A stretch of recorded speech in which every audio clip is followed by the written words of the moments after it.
Good morning, sisters. My name is Dele Hogan, and I have the privilege of going over the devotional for Esther's chapters 3 and 4.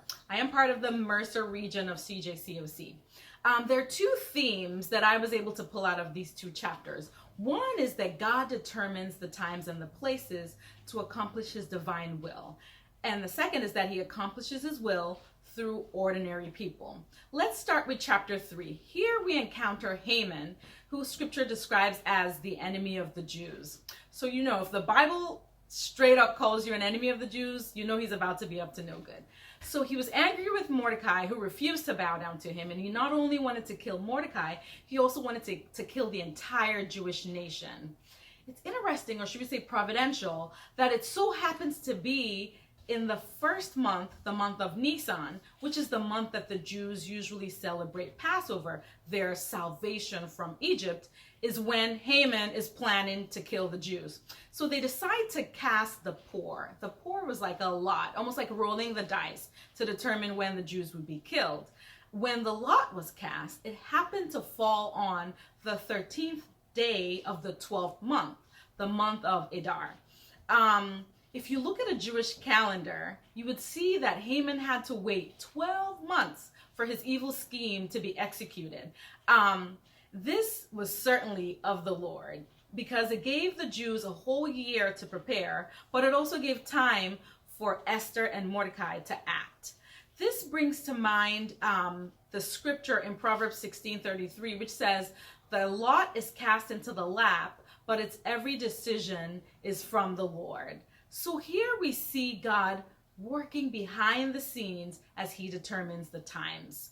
Keep in mind that the extermination of the Jews, had Haman been successful, would have meant the end of the messianic promise to the whole world. It meant that you and I never would have had the chance to become disciples.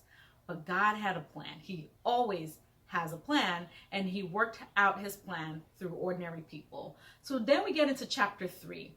Mordecai finds out about this decree to kill the Jews, and he seeks Esther out, who's the queen. And his plan was basically to get Esther to speak to the king to see if this decree can be reversed.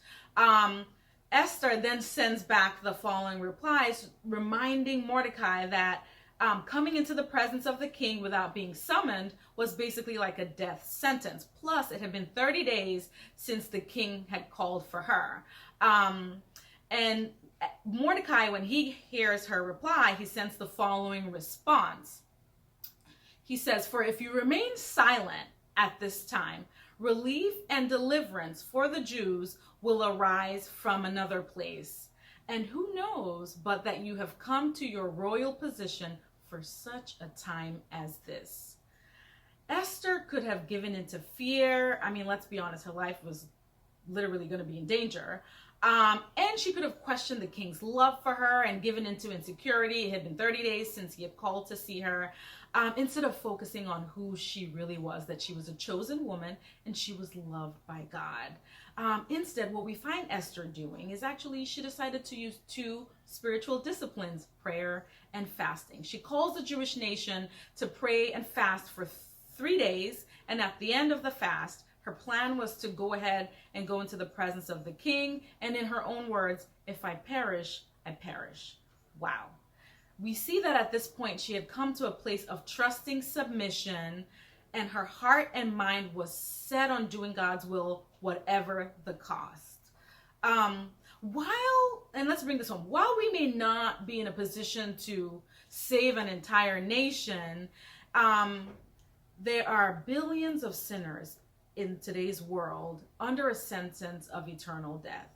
And we can either remain silent and do nothing, or we can choose to act. In these chapters, we see God is always working. He works behind the scenes, determining specific times and places, and he uses ordinary people like Esther, an orphan girl, like me, like you, to accomplish his will. It is my prayer that we will align ourselves to be used by God at such a time as this. I do have two questions for reflection. One, God worked through Esther at the time when she was in a place of royal influence to accomplish his divine purpose.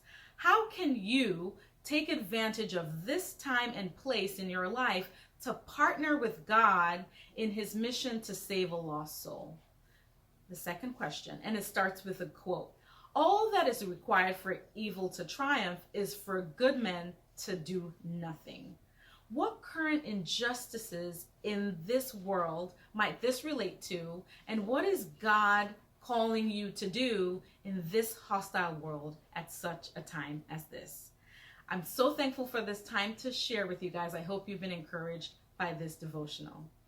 Thank you.